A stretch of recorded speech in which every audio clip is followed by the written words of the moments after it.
time for me then to introduce you another obscure, mostly freeware platformer series that this time came to my attention after YouTube's algorithm recommended me its latest installment's devlogs. Also known by its more official title, Periodic Table Universe, this fair of starring anthropomorphic elements was created by software engineer Carl Ast, also known as Crayfish Carl, who in the mid-2000s did some smaller fare like Chuckleback and Laser Industry series, and it is evident from then that he was just starting his hobby deving, but 2009 would mark his first big adventure!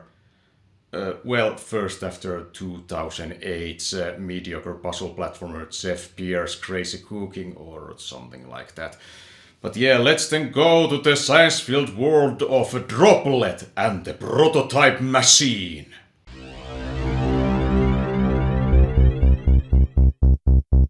It is unclear with this game and many other earlier works how public their releases were before getting added to his website created in the mid-2010s, nor do I have any info on how well they were received amongst zero-budget gaming enthusiasts. But let's now hear some exposition about the weather machine unveiling from the titular water-based lad from planet H2O. Har har har, played by the dev in a performance that can be described as charmingly amateurish. However, evil fireling came from the planet and Gamble 7 and felt that us water droplets had no right to this advice and shattered it into many pieces. She also permanently evaporated many of our people. This amateurness is extended also to the graphics, which combine hand-drawn and colored backgrounds and computer-made and colored foregrounds and characters which stylistically clash each other. And it is not helped by having to be squeezed in a small screen. Yeah, all these classic games are played in a browser, and this is what it looks like zoomed out. And that is also what it comes to the plot, so time to kick the fiery behind of our nefarious fire-headed villain, who really did all that murders mayhem for no reason. The pieces of the weather machine are scattered to 3 walls and 9 levels, from which 3 are boss battles against Farling, that all are pathetically easy shooting button smashers that can be won under 20 seconds. It makes her boastings voiced charmingly amateurishly by the background artist and another writer only credited as Patricia seem even more pathetic. Are you ready? No. The real question is, are you scared? I laugh at the futility. The main thing that the game tries to win the audience to its side is its form of matter changing mechanic where Droplet can change into ice and steam when he reaches the proper temperatures of 32 and 212 for Team Fahrenheit, 0 and 100 for Team Celsius. As a water being he can only punch, but solid form gives him ice blocks and gas form lightning, plus other advantages like not falling through grids or higher jump respectively. That is surprisingly innovative from a game of this small caliber. Well, unfortunately, because this is the first iteration of that mechanic, clumsy quirks are to be expected. One of them being that having to wait in one place to get into proper temperatures kills the game flow. Other annoyances are related to physics that, granted, don't have the usual amateur dev problems like momentum breaking walls, but their problems are more unique. I'm mostly referring to ice blocks that are, aside from destroying boxes, also used to freeze hazardous liquids so the droplet can go across safely. However, they bounce rather unpredictably, so making some of these travels can change into annoying busy work. Then there's a more common problem of sliding even outside of ice form that has plagued the genre ever since the first Super Mario Bros., which is not ideal for precision jumping required segments like this. Well, that's going to be a thing in future installments as well, but there are more mechanical additions to mitigate that effect. Other than those, Droplet and the prototype machine is an alright less than 50 minutes of fun. Its level design is a bit unremarkable, but its innovative mechanics give it a unique identity. And the music, while a bit repetitive, does so promise in its melodies. So the next title in Periodic Table Universe came in 2011 and is more of a spin-off. But yeah, let's go to more elemental experiments in Elementals.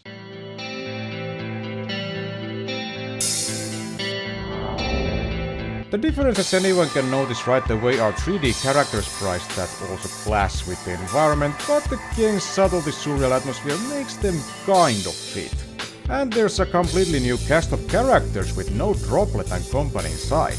That's partly because the game is later revealed to have happened 59 years earlier, and it is a backstory of gripping political intrigue. King Radon of Noble Gas House is miffed about the tyrannical ways of the galaxy's ruler, Plutonium Overlord, who punishes Radon's subordination by stripping him of his positions in aristocratic circles.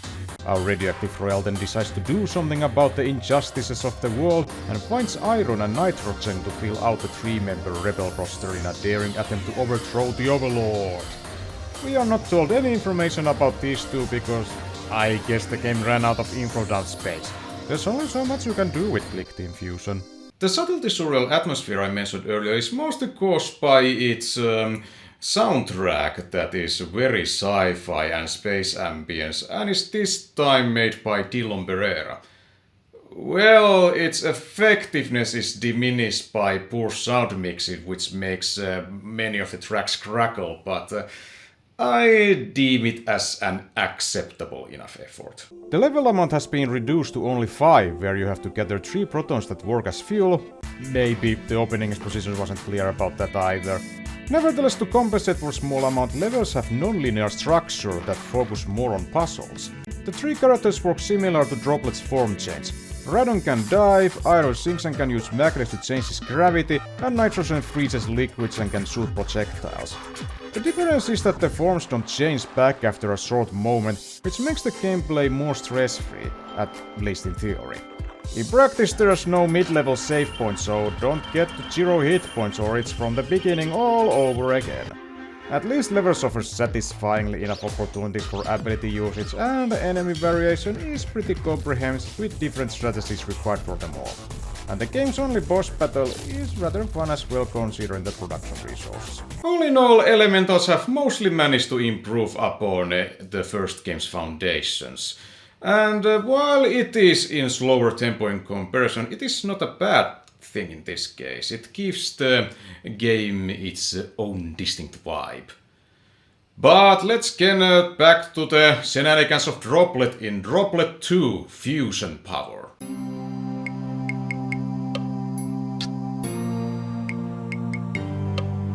Released in 2013, this game concludes what the developer considers as the series' classic era, and he tried to ensure it would go out with a bang with 12 levels that would make the experience last longer than the 2 previous entries combined, and a new 4th form, Plasma. Though this game has a clearer visible time clock interface, so I don't know what insane temperatures getting water to plasma would require.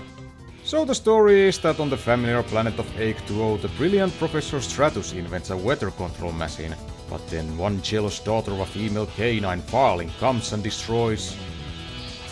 Wait... This is just a plot of the prototype machine, but with less vaporizing of innocence. Turns out Fusion Power is not really a sequel, but more of a remake. Which I guess is better than those works that are actually prequels despite having 2 in the title. And that is also the extension of the narrative. There's not even the first game's comedic elements. Though how much of that comedy was intentional is up for debate. Thus our hapless protagonist, who is now the professor's lab assistant, must solve this conundrum with the usual gameplay quirks, though this time all forms can shoot projectiles. What the added plasma stage brings is a super fast and super powerful super mode that has taken Ice Form's ability to destroy weaker walls, and like Liquid State has the ability to do wall jumping. A fact I didn't know during my initial attempt because the tutorial explaining that was just out of sight. No wonder the second boss battle took embarrassingly long to figure out. There are some quality of life additions like the before mentioned power up life clock and crystals that replenish ammo, graphic style while not that much more cohesive is more consistent, and music has advanced to some nice melodies. By all logic, I should like this game more than the first one, but I don't know. I feel having levels longer and more branching is starting to turn against itself.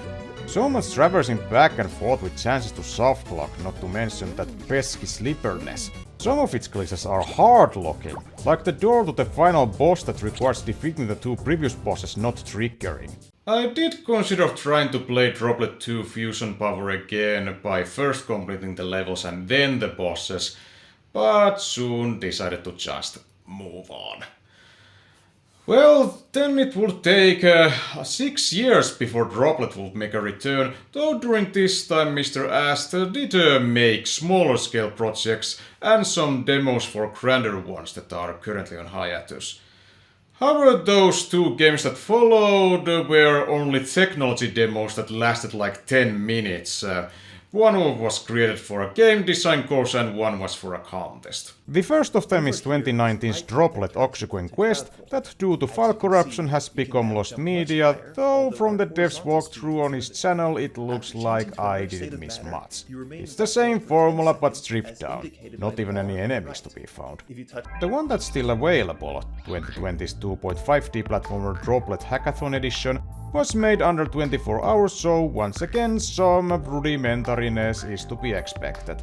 It does a decent job in showcasing the serious stable form change mechanics, so no wonder it ended up winning that contest. But in 2025, after spending 4 years in early access, the seriousest grandest project yet trademark and its commercial debut would manifest as a full multi-hour 3D platformer Droplet States of Matter.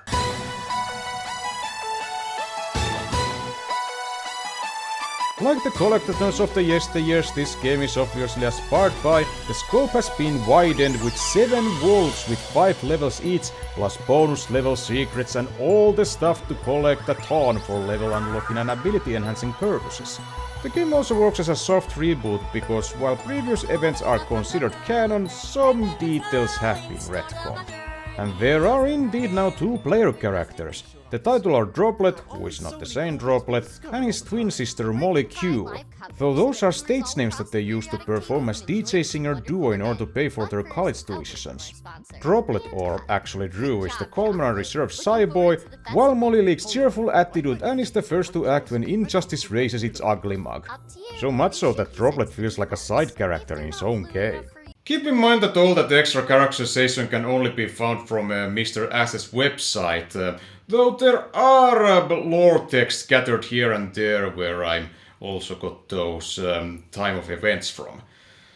And the characters, while falling into typical 3D platformer homage archetypes, are engaging and entertaining enough, which certainly helped by the improved writing that has an endearingly corny sense of humor. It is the year 1998 of periodic table era, 46 years after the original games, and the original Droplet, whose real name is Humphrey Heisenberg Otto, has continued the work of his late mentor Professor Stratus and built a weather tower that could control weather planet-wide and get H2O's, notice the different spelling, messed up ecosystem back in balance with the Vatari twins providing assistance of the lab kind.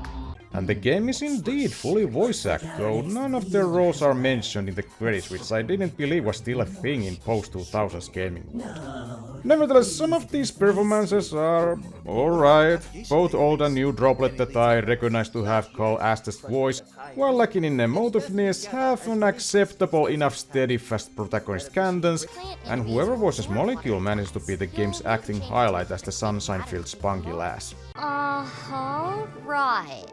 Not like you started it. What was that? Nothing. We were just saying you started to gain our support.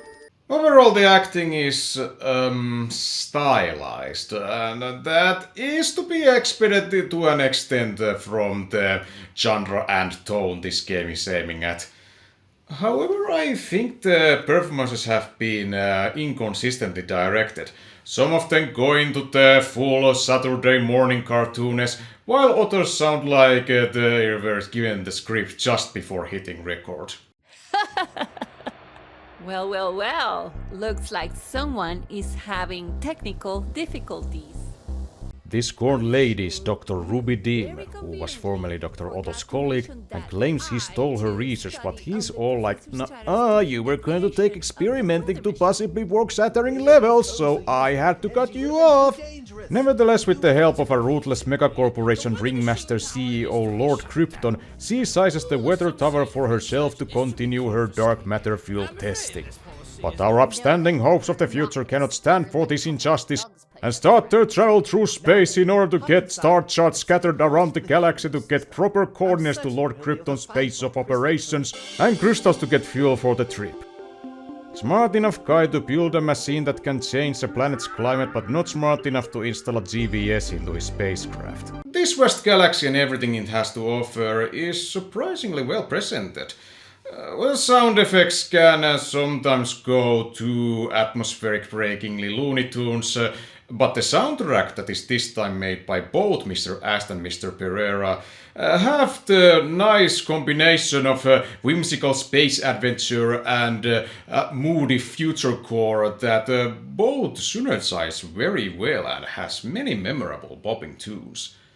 As for the graphics, it is colorful and has personality, though sometimes character models can get a bit too uncanny valley. I mean, how some people can smile like that 24/7? Gameplay has inherited most of its predecessors' mechanics, most notably the title or matter state switching where usual rules apply, though now all forms can do both close and long range attacks. Levels do excellent job in utilizing them all in creative ways, and while not being as level gimmick varying as something like Rayman 2, there's enough for each of them to keep fresh challenges. I mean, they managed to make water levels fun. How often does that happen? Amongst the more notable additions is being able to buy ability upgrades with collectible atoms, improving projectile holding capacity, firing speed, health updates, and all sorts of life-easing attributes that you have to strategize with which ones to buy. That is, unless you go out of your way to collect hidden museum artifacts that get you a hefty sum each. On mine not trying to get them played through, I found 3. Ability enhancing does bring balance to the game's difficulty that at first seems relatively easy, but quickly rises up in the requirement of what kind of platforming maneuvers you have to do. But it doesn't feel unfair because of the camera that is surprisingly cooperative, and because XLIs are given like free candy. Additions to the movement arsenal include this mid-air flip that halts the momentum in order to prevent overshooting, the jumps that the classic games suffer from, and it somewhat helps, though not fully. Then there's first-person mode that is meant for helping to press buttons from distance and discover secrets, though it can also be used for trivializing enemy encounters by sniping them from across the stage. Speaking of enemies, they have surprising amount of variation, with almost every level having their own unique hostile life forms with different tactics required, and bosses are pretty entertaining, shoot them until they expire fair, at least those that have enough room in their battle areas. Any smaller than that and it turns into utter chaos. Meanwhile, the main plot stays in the background for most of the game's length, though at least this game actually remembers it has one, culminating in a climax that I felt that was a bit rushed what came to some character development. But overall, Droplet States of Matter is a very well-made labor of love representative of its genre. As a whole, Droplet is similar to another mostly freeware series that I've reviewed before, Fishhead, where the commercial release is such an improvement in overall quality that the earlier installments pale in comparison. However, I see these adventures of anthropomorphic water molecules to have slightly more staying power, as while visually their age and zero budget are evident and game design is still going through growing pains, they have fresh feeling mechanics that by the time of the full 3D adventure have developed into finely tuned flow, what with some mod hiccups here and there. If the latest entry is any indication, this developer has a bright future ahead. At the time of this video's release, what the future holds is still unclear, but there are those hiatus projects I mentioned earlier, Dreamwalkers and Age of Mechanics, so perhaps we shall see a role-playing game from him next. Or maybe even the 4th Laser Industries game, though that's very unlikely. In case you didn't get the joke, that's basically Crayfish Entertainment's Half-Life 3.